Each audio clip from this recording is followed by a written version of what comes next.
Welcome to the Homeschooling Global Summit 2020. My name is Stacy, and today I have with me Robyn Robertson. She is the unschooling mom of 2 kids and the host of a podcast, as well as a public school board trustee. Her and her husband back in 2012 decided to leave everything behind and travel the world, and that was their first experience with homeschooling. And over time, she started to notice that the less time they spent in school, the more they were learning. It's during their travels they discovered the term unschooling and haven't looked back. Upon their return to Canada, Robyn decided she'd like to interact and share and connect with other people in the self-directed and alternative learning space, and launched her podcast, Honey, I'm Homeschooling the Kids. From there, she has now become a public school board trustee, where she helps bridge the gap between homeschooling and public education. Welcome, Robyn. Thanks for having me, Stacy. Okay, so the first question I have is, you and your husband decided to start world schooling or traveling, and during that time you homeschooled out of necessity. And were you guys working at the same time? When we started, we were. I had actually taken a leave of absence from my work when we started. I thought we would be back after 6 months. I thought this homeschooling thing was only going to be a short hiatus, and then we would be back to our regular lives after 6 months. But my husband had started a business. He was a ghostwriter. So he had actually gone from real estate into writing. And so that was the shift for us, and it allowed us to be mobile as well. So he could work as long as we had a Wi-Fi and a computer. So he turned his side hustle in your primary income so that you could continue to go. Exactly. Yeah. Where did you go first? You went to Jamaica first, right? Yeah, we went to Jamaica first. Yeah. Okay, so then why did you extend that? Obviously, the side hustle is working. So, like, from an entrepreneur standpoint, not so much from a homeschooling standpoint, what gave you the confidence to just kind of keep going on, or was it just a compunction? It was actually, when we first started, it was why don't we try it? Because we weren't really sure. And if it doesn't work out, we can always go home. So it was kind of like we had this backup plan. We rented our house. We decided not to sell it at the time. We rented it out to a renter, and we just thought, you know what, if it doesn't work, we go back home, we go back to our regular lives. And it worked, basically. And we were happy on top of it. And we loved everything even more. We loved what we were doing. We loved our life. We were just that much happier. Everything just started to come together in a way that it never had before. So it was like, why cut it short and go back to what wasn't working when this is what works for us? So. Okay, so then where did homeschooling come in? Was that something you already decided to do when you left? Your kids weren't quite old enough, were they, to homeschool by that point, or were they? Yeah, my son was in grade 1. We actually took him out of grade 1. He was halfway through his first year. My daughter was 3. They actually both went to the same school. It was a school that had a full-time junior kindergarten program for 2 years and a full-time kindergarten before they went to grade 1. So my daughter was in the school. My son was already, he had been there since he was 3 at the school. And so we decided to homeschool because it just allowed us the flexibility in the schedule when we were traveling. If we had put them in a school, which we had looked at a school in Jamaica, we thought, well, just maybe if they can kind of meet other kids and get into the lifestyle that much more. But it just didn't work. We wanted to spend our afternoons at the beach. We didn't have to get up at a certain time and have to answer to someone else's schedule, because we had chosen to be on our own schedule. We wanted to travel the island when we wanted to, because my family's from Jamaica. My dad lives there. So we also wanted to take that time to reconnect with family. And so if we wanted to go to Negril for the week, we could go to Negril for the week. If we wanted just to stay home and hang out at the beach, then we could do so. So that's really why it allows the flexibility that we didn't have before. Right, freedom, right? So along that line of all of a sudden you're discovering the freedom and flexibility of learning on your own. At what point in your travels did you discover unschooling? Yeah, that's a good, discovering unschooling. It slowly happened. So when we first started, I replicated school. My kids' teachers gave us everything for the rest of the year. And so I took all that work with us, and I did I set my timer on my phone, and said, okay, we're going to have math at this time. The bell's going to ring, and then we're going to switch into reading. And, I set it up like that. But with the one condition that we would only do it until lunchtime, and after that, everything was free. And one thing is we finished everything very quickly. The end of the year came very quickly for us. And then we just had fun, continued to create. And I noticed as we were less structured, the kids were still learning a ton. They didn't seem to be lacking. They didn't seem to be behind in anything. They actually seemed to be even more curious. They wanted to know more. They had more questions. They were discovering even out of the world things that they hadn't before when they weren't confined to learning specific things. And then as time went on, as we relaxed in our schedule, it just seemed more normal and more normal. And I didn't know we were unschooling until I sat down one day and I thought, this is not what we started out doing. It's quite different. And I started questioning, like, oh no, have I gone too far off the path? Do I need to reel things back in? And like, are we going to be in trouble now that we're not doing school anymore? And then I started researching and tried to find blogs and information to see if I was the only person in the world that had gone on this track. And I slowly started to find other people who had similar experiences, who had found learning in a similar way.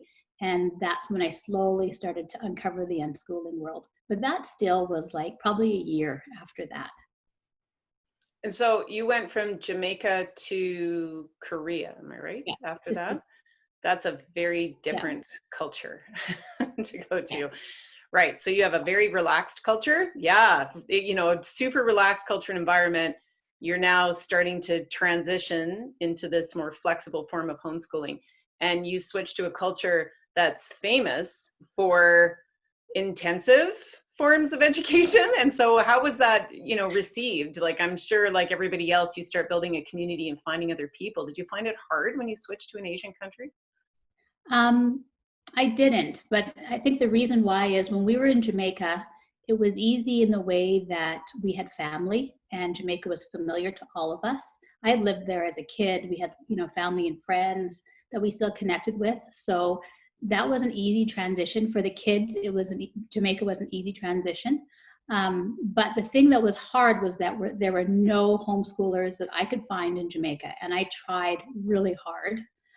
But I couldn't. I found one mom who was an adult, so her kids were now adults, and she was more of an unschooler. And so I met her one day and I chatted with her as much as I could, but we didn't live near each other. And, her kids were already, adults and gone. So I had no other homeschooling community. But in Korea, I did. There was a small homeschooling forum that I found on Facebook, or like a Facebook group that a parent had started. And on there, actually, I think my husband had posted and said, we just moved to Seoul, we're homeschoolers, we live in this area, we have kids this age, would anybody like to connect? And like right away, I got a couple of comments or questions, and that was like, and then we started meeting families from there.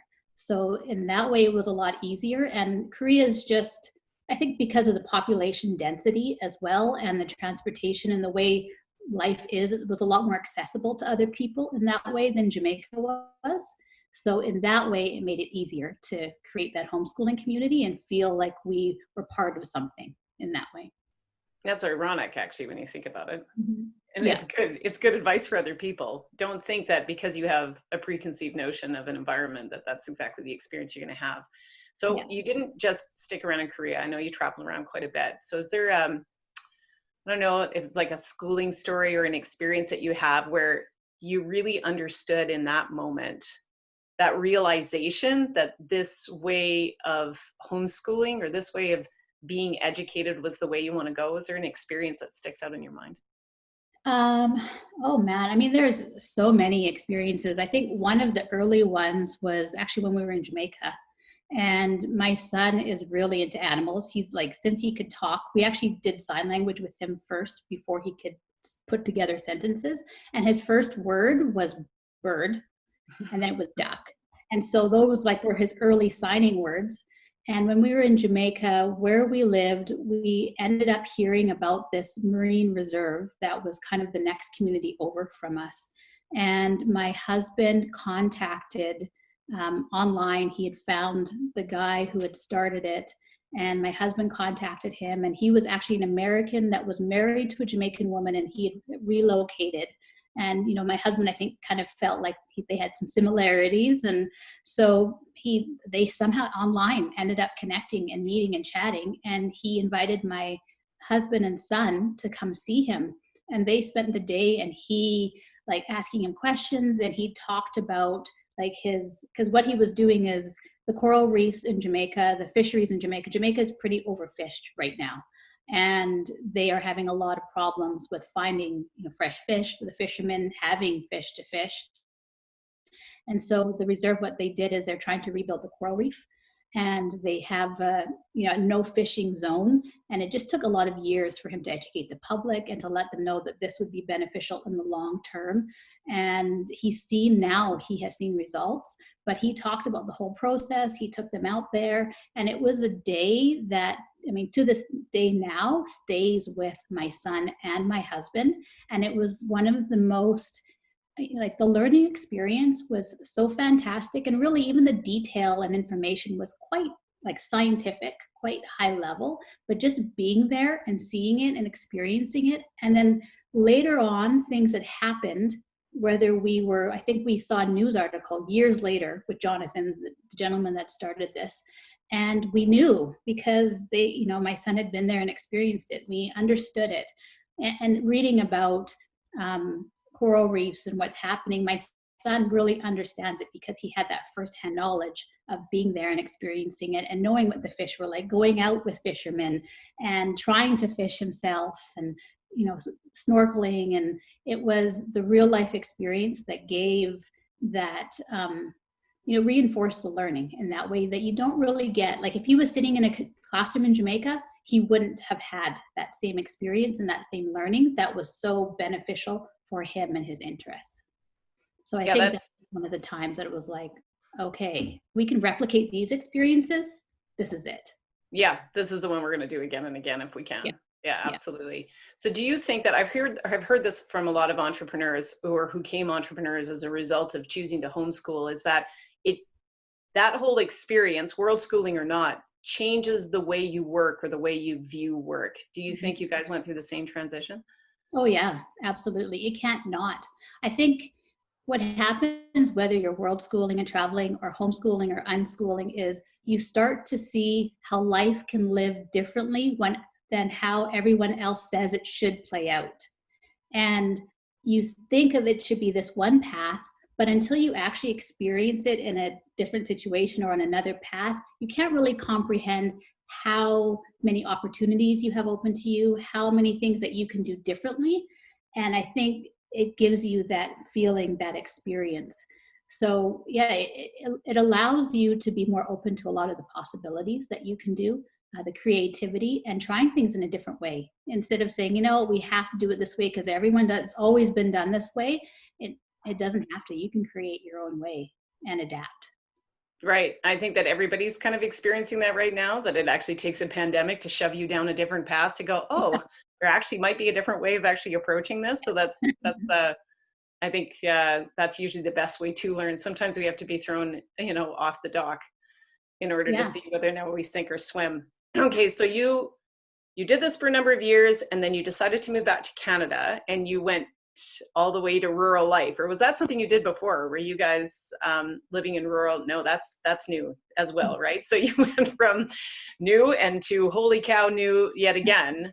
And that's interesting, because would you have made that choice having not gone through we have to fend for ourselves and come up with our own money and come up with our own way of learning? Do you think that guided your decision to choose a rural life coming home? I would like to say yes, but the caveat with that is my husband is from up here. Oh, okay. And we actually came here because it was a pit stop. We didn't plan to stay here. We thought we'll come back and reconnect with my husband's family, and then maybe head down to see my family for a bit, and then move on to another part of Canada or wherever our next part of our journey was going to be. And so I thought 3 months is the time that we were going to be here. So that's kind of how it happened. I'd been up here a ton, but I'd never lived up here. My husband, of course, had, but he left when he was 13 years old. He hasn't lived here since then. So I guess for us, it was both pretty new. But as things go, 3 months turned into, I think it's 5 years now that we've been here. And yeah, we ended up loving it. If we didn't love it, we still would not be here. So. Yeah, right. Okay, so having all the experience you've had, including the one that you're having right now, you decided to launch Honey, I'm Homeschooling the Kids. So tell me about that whole launch, that decision, that idea, and how you kind of got there. Well, when I first started homeschooling, I think especially because I was in Jamaica and I could not find access to a broader community, and I had so many questions, and I tried to find homeschoolers that I remember from the past and find their email and ask them questions and track them down and go online. I mean, it was over 8 years ago, so things have changed when it comes to information and blogs and everything. Back then I couldn't really find a lot.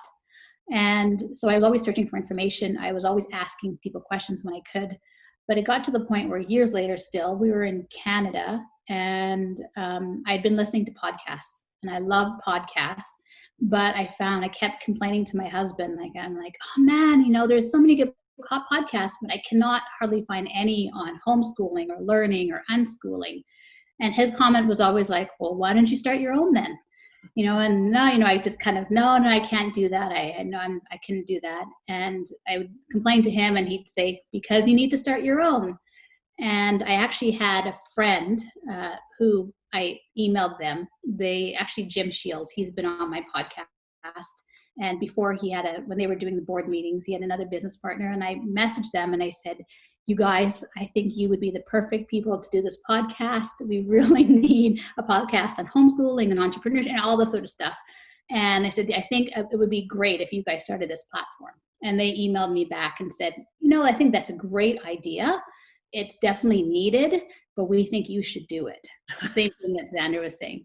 So actually, Jamie Shields, Jim's wife, and I were friends, and we decided to start it actually on our own. So the two of us went into the venture in the beginning together. We had this idea, but things happened, and really, like, it was my baby, and I was the one driving it, and that really wanted to happen, and Jamie, the timing wasn't right for her. So we talked about it, and she was fine with me continuing on my own. And so that's how I started it, because I really I knew I had questions in the beginning, and I knew I wasn't the only one that had these questions. I also knew that because I was always being asked these questions. I had friends who would call me or send someone over to talk to me, or other people that would email me and ask me the same questions that I had in the beginning. And I thought, well, if I love podcasts and there's not very much out there right now, it is time for me to start this podcast and start answering these questions and providing more information and resources to this community. Yeah, that's amazing. You bring a lot of interesting thought leaders together around the idea of alternative education and self-directed learning. So it's not even just unschooling, but sort of the notion of how do we do this differently and approach it differently. So I'm going to ask you, you are a public school board trustee. So tell me about the marriage of those two things, because that would not be something I would peg an unschooler to do. Yeah, I wouldn't have as well either. I think it's just also something that speaks to, I'm actually really interested in learning and education and brain development. Those are some things that I completely nerd out over. And I like having information from all different sides and sources, and then taking all that information and putting it together and trying to analyze it and build it and learn from there. That's just something that's kind of what I do. That's how I learn, and that's how I create. And I want that with my podcast to provide different avenues of learning and homeschooling or self-directed learning and information. And I found that this position came open, and I actually had a friend who was in education who contacted me, who suggested that I run for this position. And at first I didn't think it was a good fit because I was an unschooler, but she actually felt that because I had different experience, it'd be something different from what others had. And then I talked with my family a lot about it. And the more I learned about it, I felt like this actually would be something that it would enhance my interest in areas of education and learning, because it would also give me a lot of insight and viewpoint into a world that many homeschoolers and unschoolers are not part of and see, but at the same time influences a lot of the homeschooling, unschooling, self-directed community and lifestyle, whether we like to say it or it does or not. So I thought it would give me great vantage point from that. It would help me have some good information and connections, but most importantly, I saw a gap in the communities. I know here in Alberta especially, and in Canada, I think anywhere, that sometimes these communities overlap, the public schooling community, homeschooling, self-directed communities, and at the same time, there's gaps. And what I saw especially here was that there was a potential for a lot of communication and support that could be had that wasn't happening, because it seemed like nobody really knew how to bridge those gaps. And I just felt like I was a person that, from my experience and my resources and knowledge, I would be able to help bridge those gaps in this community. And so that's how it started, and that's where I am now. And you're still going. Yeah, that's right. Okay, so then on that note, and we'll end the interview with this, because I think that you have some incredible insight to this question, is where do you think the future of education is going?